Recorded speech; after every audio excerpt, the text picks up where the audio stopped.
Now that I see Christ, this is the image. They're looking at the bronze snake, and this is a representation of what's going to happen if you. Now that I'm looking at Christ, now I'm looking up and see Christ, I know everything is going to get better, regardless of what's happening around me, regardless of what's going on below me, regardless of the poisonous stuff, regardless of the backbiting, regardless of the snitching, regardless of the snakes, regardless of the rats, everything that's trying to stop me. Long as I continue to look up to him, nothing will happen to me.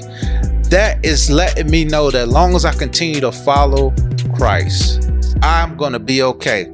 Because sometimes you stick to people and people fail you. Sometimes you stick to friends and friends fail you. Sometimes you stick to cousins fail you. Sometimes you stick to parents and your parents fail you.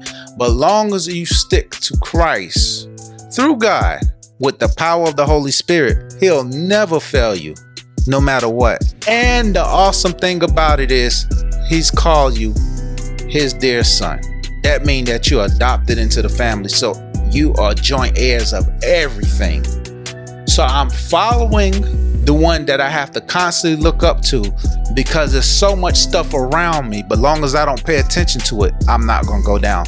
It doesn't matter about all the water that's around the boat. As long as the water don't get in the boat won't sink.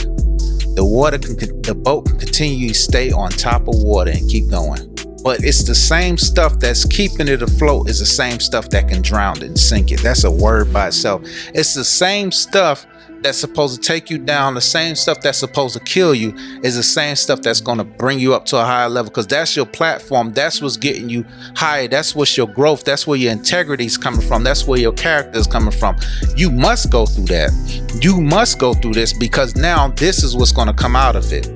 Now, if that's you, you got to give God a praise for that, because I know that God has set things up for a reason, that he says, I need you to go through this, because I know after this, you're going to be greater than you ever been.